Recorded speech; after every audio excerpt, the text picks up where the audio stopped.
Hello and welcome to the Salesforce Club one more time. This is your host and host Roshan Kotla, and I'm back with one of the famous or interesting segments that we've got in the club. There's a lot of talk we said in the club, the expert talks.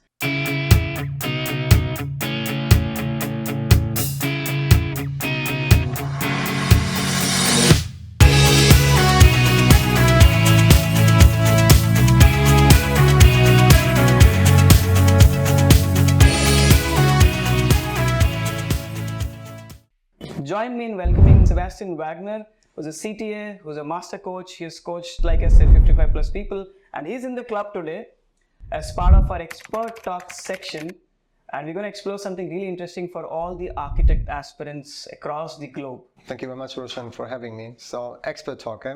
What are we going to talk about? What does it take for an architect to become a certified architect? Okay. That's what we're going to explore today.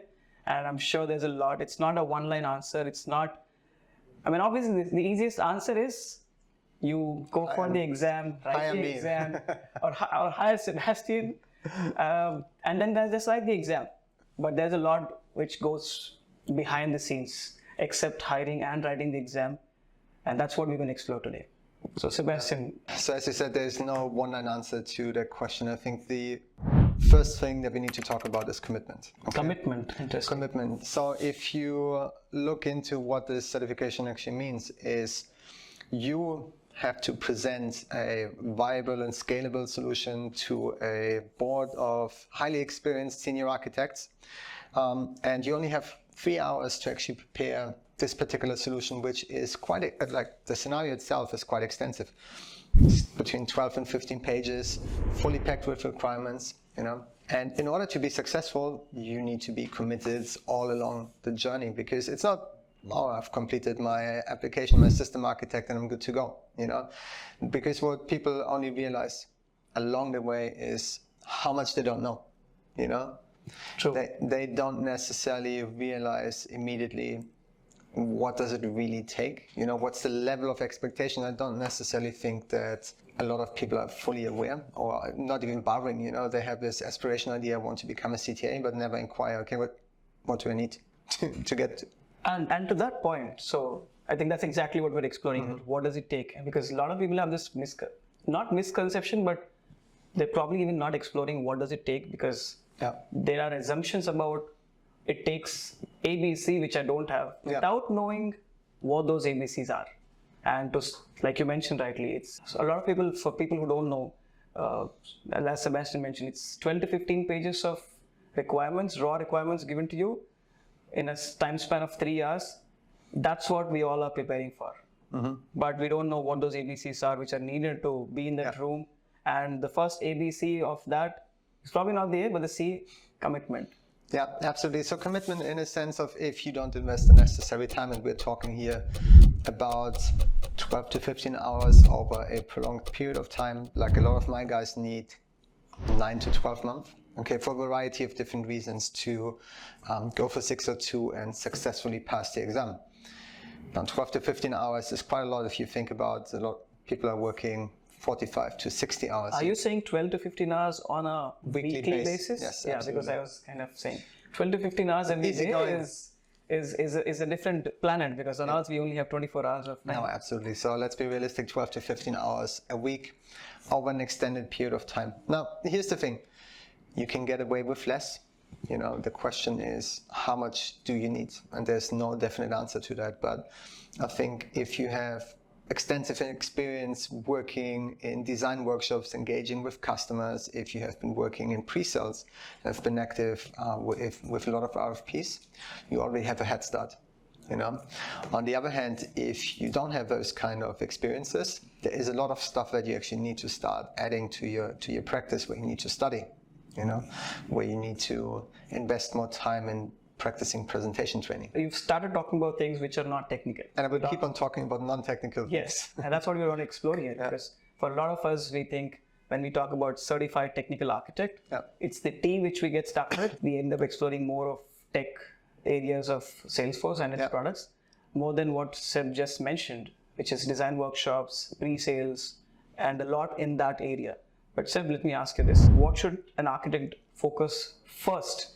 Is it, I'm sure you will say both, but If it's a person who's on the path, who's on the starting path, and because you're looking at people who are already architects or who are just a junior architect, should we focus more on the tech part first, get this right, and then say, okay, I've got enough technical expertise for me to start getting involved in pre-sales, doing design workshops, doing a lot of presentations. It could be any kind of presentation, a tech or a non-tech or a solution. But what would you weigh more on? What would you start with? Technical preparation or the non-technical preparation? Always start with the non-technical.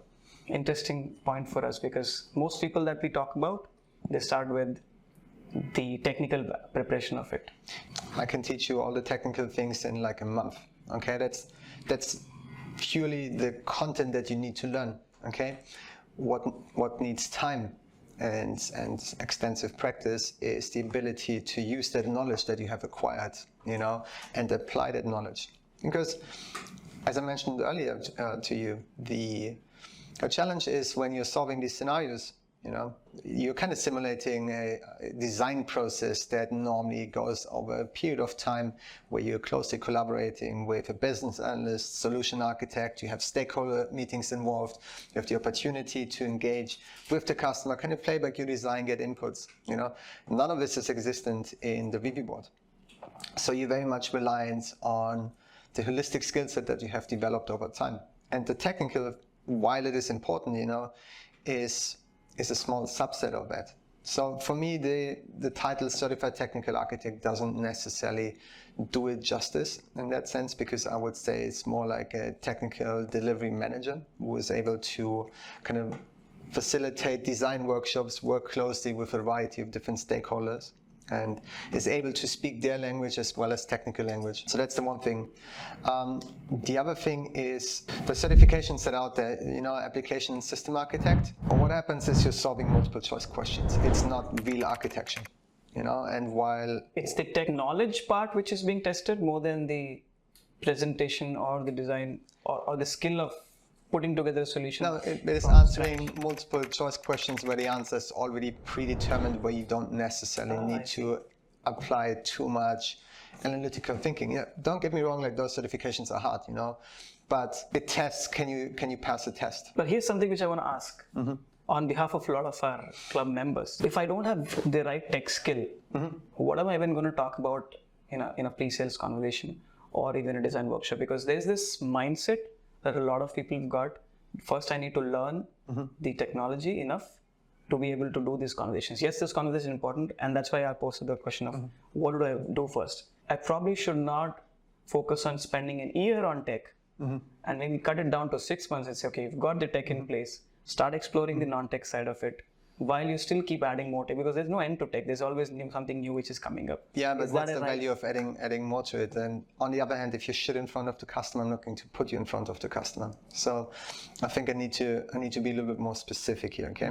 When I say focus on the non-tech skills, that primarily means you have an opportunity every day to practice your communication. You can revisit, what is my solutioning approach? How do I tackle problems, you know? Because people are going out and they're completing like trailhead badges and get like the next shiny object, which is another certification. But then very rarely do you actually see that people are taking a step back and are actually looking at how do I think, how do I communicate, how do I engage, you know, and don't necessarily work on this on a more constant and refined basis. You would be surprised how many shitty diagrams I see when I start working with people, and you're like, hey, listen, you've been working as an architect for such a long time. Exactly. So why are you not able to freestyle and fluently talk about the solution? That would be my assumption. You know, you've been working in this role, and that's exactly it. So people are so focused on the technical things that they're kind of missing the so I think if I could summarize that, so thanks for being specific, because that now I have probably a better answer to the question, which is you always got enough tech, but with whatever technical knowledge you already got, you can always keep adding. But because this would not have value add if you're not doing the non-tech side of it. So with whatever tech you've got, always be in the practice of taking this tech in front of customer and practice presentations, being part of solutioning, being part of pre-sales, to the limited technology that you know. It could be, I mean, when I say limited, not saying at a bare minimum, but whatever we've got and not wait for us to fully learn all the 20 odd products and then start with the non-tech aspect of it. Is that the right way to put it? Especially since you're never going to touch all of those projects and those kind of products and put more emphasis on your soft skills, because quite frankly, like, you can have as many certifications as you want if you're not able to engage with the customer and really advise them and work with them on achieving the optimal outcomes for them. What's the good of it? As an architect, that's your responsibility. So the prerequisite certifications that you're referring to, how much of a weightage? I mean, of course, they're prerequisites, so you've got to do them. And there's got some tech advantage of it. But how much of a weightage would you give personally? None. Zero? None. Okay, if not for the prerequisites, you still think somebody can prepare the way we are preparing for tech and non-tech and still aim for a certified technical architect without worrying about the knowledge one would gain from an application architect or a system architect certification exam? Okay, I'm going to give you a very specific example. I had a client a while ago, and when you work with me, you need to have those credentials, system and application architect. Yes. Okay. Now, as part of system architect, you need to have like your identity architecture certification. And one would assume that a person with that credential has a sufficient amount of understanding of how those identity flows work. I wouldn't necessarily expect them to articulate down to the attribute level, which is a level of expectation for the board for this particular aspect. Okay. But ultimately, being able to articulate how do you handle an identity flow that is involving multiple systems. That person had the certification, had spent 3 weeks on kind of learning it, and still failed to articulate and to explain it to me. So, it's one thing to study for the certification, it's another thing to really be able to reason about how you utilize the functionality. Another example is a lot of my clients in the beginning are suggesting to use very obscure, like, objects that are not necessarily designed for a particular use case. Wrong usage of objects. Exactly. And you would say, hey, you've been in Salesforce for such a long time, why are you suggesting that? And I'm not saying they're stupid, don't get me wrong, but the problem is they've never really thought about the decision-making process of why do I choose this particular object over another one? Because in a lot of cases it was kind of predetermined already as part of the design process, and one arrived there as part of the discussions instead of having like a decision-making framework where you say, oh, okay, this is the particular use case, this is what the customer is looking for, what are the options that I have available, and then based on the available options and the needs, making an informed decision to arrive at an optimal solution. Maybe controversial to say, but this happens more often in an enterprise model, because that's where you kind of arrive at a pre-designed system and you go with the flow without ever questioning, like you mentioned, what object was designed for what need, and you continue with what is already present in system. But no, but what I meant is when you work on larger projects, enterprise project, of course there's like an existing implementation, but I also meant once you get involved as an architect, you had your business analyst team, your solution architect team, already kind of making some of the critical decisions for you. So you're not necessarily forced to think about it. Or so while you may be the architect in the team, but you're not the one who's making the decisions. And that's what probably people might lack while being in the active position for a CTA exam, the decision making. Exactly. So I told you it would be controversial, and that's kind of my critique with those certifications. It's like you have the title of an architect from a pure knowledge perspective where you've completed a multiple choice exam, which only tells you that you're able to solve a multiple choice exam and you can recognize the answer. Again, I'm not shitting on any of the exams. It's just something that I've really seen continuously over time. It's okay to be controversial, but I'm going to bring some more light on it.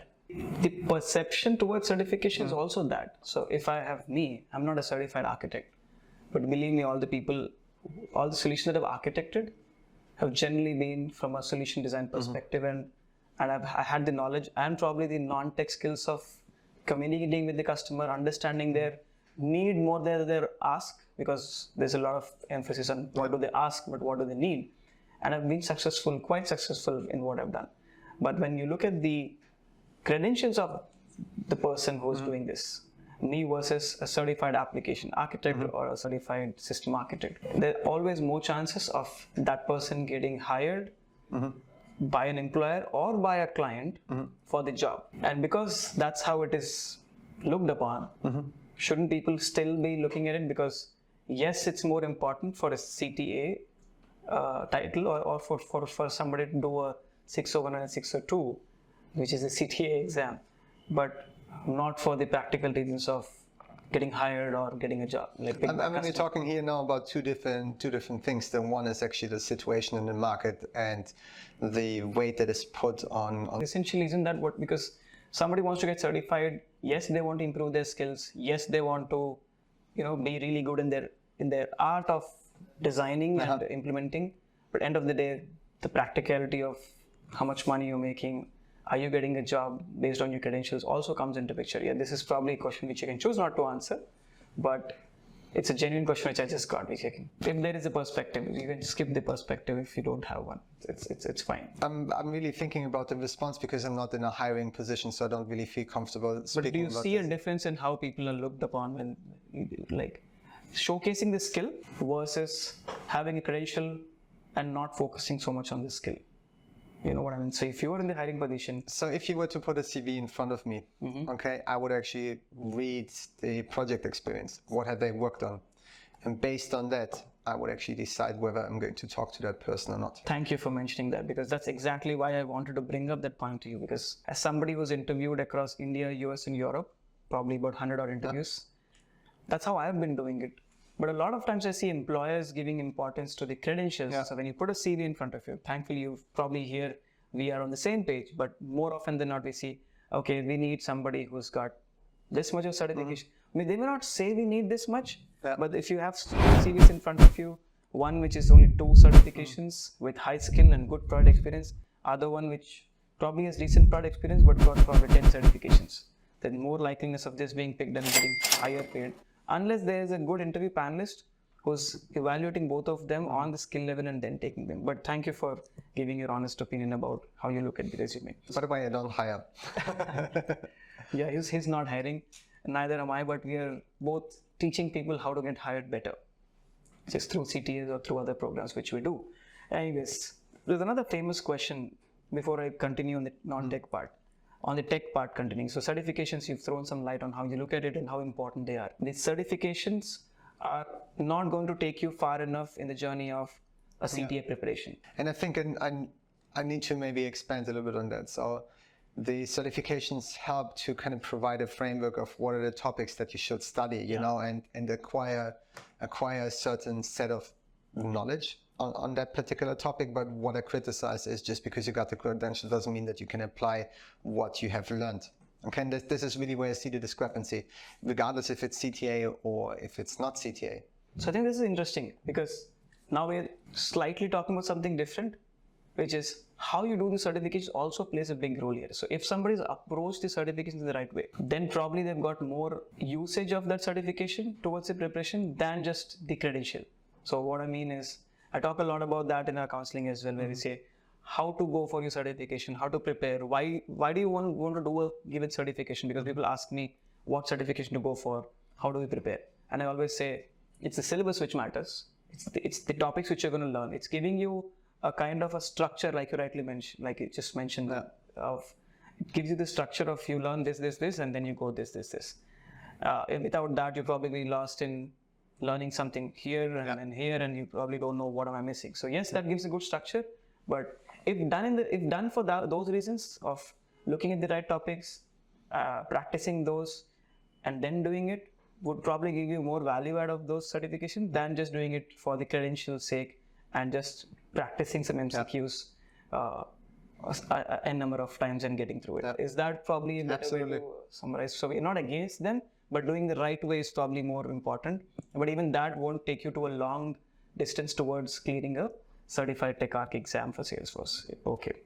And on the same note of technical, a lot of people ask, and this is not for probably architects, because architects more or less know this, but how much is important? How much coding knowledge is important? And obviously, before you even comment on it, so yeah, I see the smile on your face. The question is more about coding knowledge. So they may not be writing code actively, but how much they should be able to read, contemplate, review, anything about code. How much coding knowledge is important for somebody to prepare for a CTA? Hey guys, this is your host Roshan again, interrupting your learning journey, which I hope is doing great so far. And I wanted to thank you and tell you there's a lot more that is coming your way in the next episode. One of the most curious questions you see is, how important is coding? Is coding really important to become a CTA? And a lot of other such questions coming your way in the next episode.